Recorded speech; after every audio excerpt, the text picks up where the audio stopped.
विपक्षी ताकत का मकसद है देश को मोदी मुक्त बनाना है, लेकिन क्या अपने इन्हीं मंसूबों में कामयाब हो पाएंगे, जो कि यूपी से होकर दिल्ली का रास्ता निकलता है। इस कारण प्रदेश की 80 सीटें देश की सत्ता को बनाने और बिगाड़ने का कार्य करती हैं।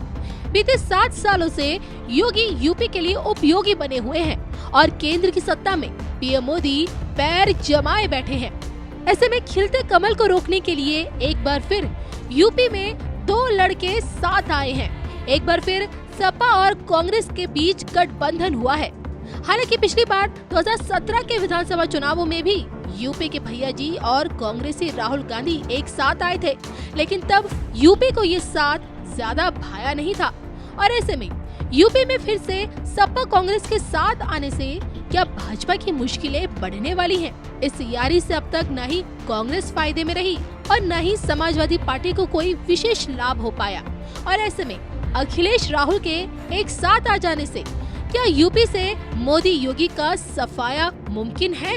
इस पर क्या कहती है राज पुरोहित मधुर जी की भविष्यवाणी? देखिए सिर्फ धर्म ज्ञान पर।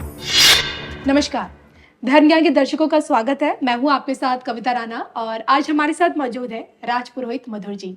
राज पुरोहित जी, आपका सबसे पहले तो स्वागत है। सादर नमस्कार जी।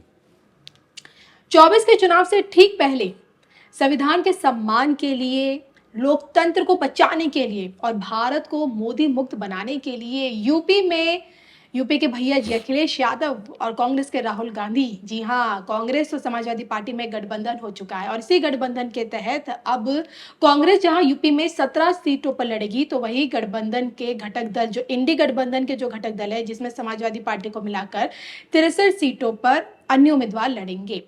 अब जो कि देखिए 2017 में भी राहुल और अखिलेश एक साथ आए थे और एक बड़ा नारा दिया गया था कि यूपी को ये साथ पसंद आएगा, लेकिन यूपी की जनता ने तो इस साथ को नकार दिया। अब दोबारा ये 2 एक साथ आए हैं और इस बार 24 के चुनाव में क्या जनता यूपी के भैया जी यानी कि अखिलेश यादव और राहुल गांधी के इस राजनीतिक गठबंधन को क्या स्वीकार करेगी और क्या ये गठबंधन इंडी गठबंधन को मजबूती दे पाएगा? इसके पीछे के ग्रह नक्षत्र क्या कहते हैं? जी हाँ, राहुल की कुंडली और अखिलेश की कुंडली इस गठबंधन के लिए क्या मायने रखती है, इसी पर आज हम चर्चा करेंगे राज पुरोहित मधुर जी के साथ। बताएं। सबसे पहले धर्म ज्ञान के सभी दर्शकों को सादर नमस्कार। एक सुंदर सा आयाम जो इस समय चल रहा है पूरे प्रदेश में ही नहीं, पूरे भारतवर्ष में जी, उसमें राष्ट्र में एक सनातन रूपी जो चेतना है प्रत्येक मानव में, वो जगाने का काम वर्तमान की सरकार कर रही है। मानव भोजन तो प्रत्येक मानव करते हैं, देव भी करते हैं, राक्षस भी करते हैं। ऐसे में मनुष्य का स्वभाव भी देवता तुल्य भी है, राक्षस तुल्य भी है जी। तो ऐसी परिस्थितियों में मनुष्य को जो राष्ट्र में जो एक धर्म रूपी चेतना जो देने का काम इस समय वर्तमान की सरकार कर रही है, उस सरकार में यहाँ के प्रत्येक मानव, सबको तो नहीं कह सकते क्योंकि तराजू का पलड़ा कभी भारी है, कभी इधर वजन है, कभी उधर। तो ऐसी परिस्थितियों में सरकार से लगभग लोग संतुष्ट हैं। अब रही बात कि एक इंडी नाम का गठबंधन आया, तो गठबंधन अर्थात किसी चीज को जोड़ना, रहीमन धागा प्रेम का मत तोड़ो चटकाए, और टूटे से फिर ना जुड़े, जुड़े गांठ पड़ जाए।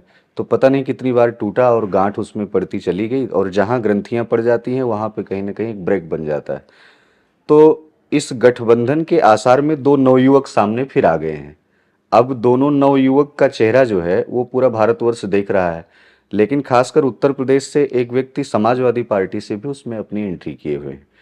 जैसा कि राजनैतिक दृष्टिकोण से तो हाथ मिलाना इस समय का उन लोगों का अपना एक गठबंधन का गठजोड़ है, वस्तुतः किसी एक व्यक्ति, किसी एक पार्टी, किसी एक मिशन को गिराने के लिए।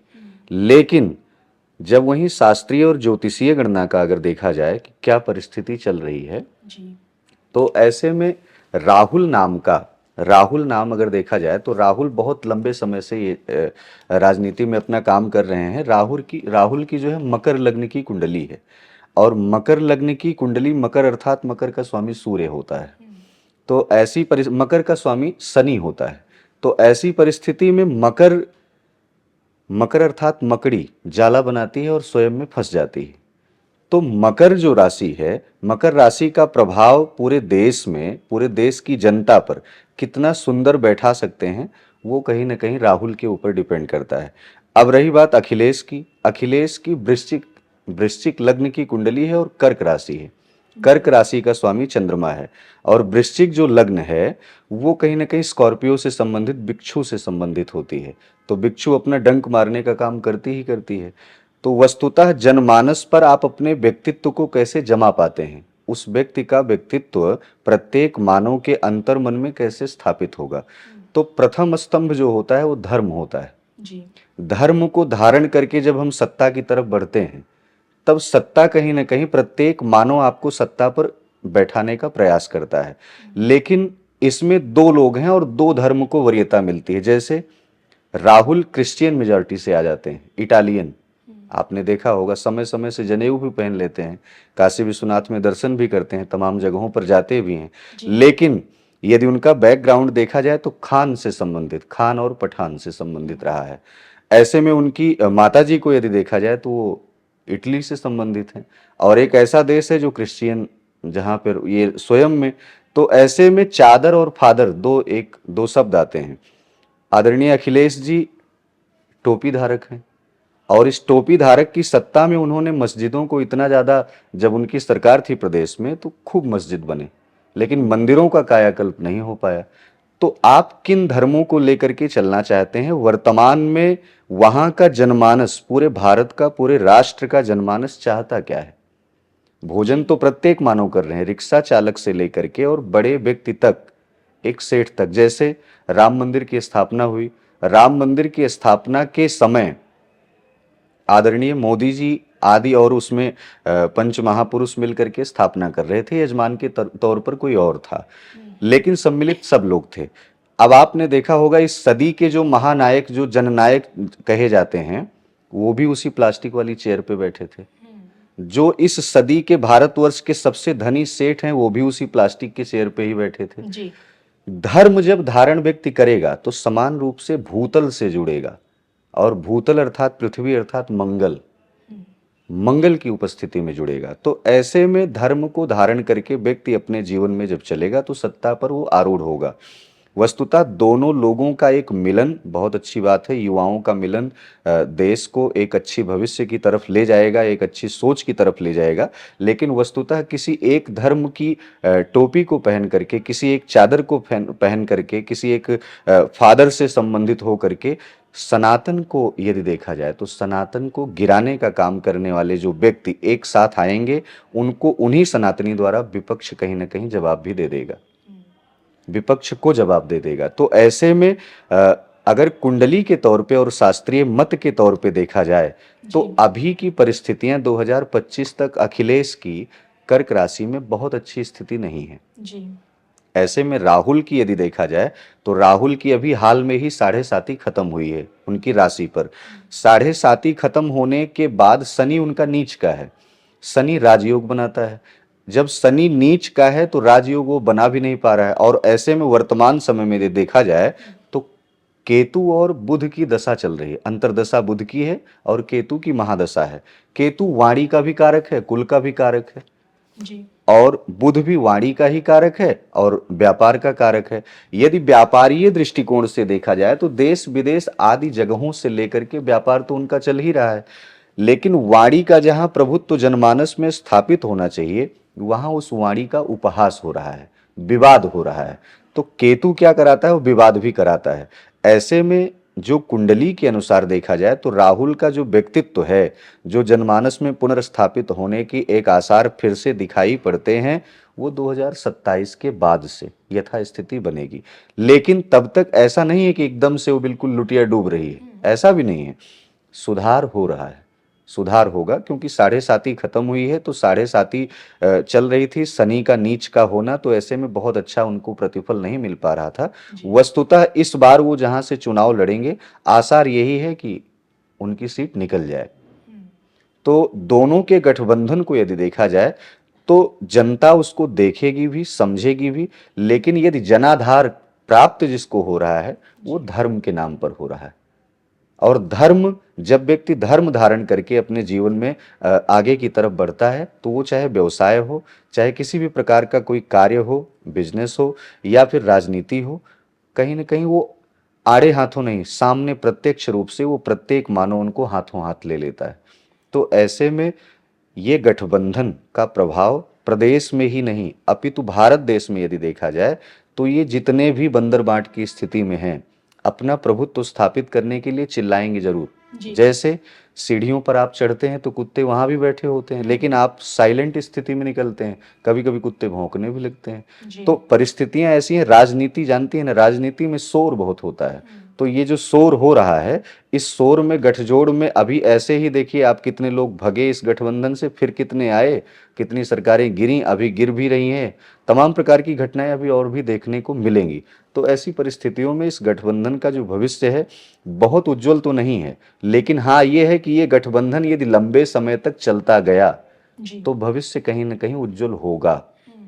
तो ऐसी परिस्थिति में लेकिन मनुष्य जो जनमानस है वो ये चाहता है कि आप धर्म को, सनातन को धारण करें, आप एक सनातन के पुनरुत्थान के लिए काम करें। जैसे कि वर्तमान सरकार इस समय पूरे राष्ट्र को ही नहीं पूरे विश्व में आपने देखा होगा कि भगवा हर जगह लहरा रहा है, राम हर जगह पूजे जा रहे हैं। तो राम ने अपनी मर्यादा में रह करके सनातन को स्थापित किया था। तो ऐसी परिस्थितियों में यही इसका भविष्य है।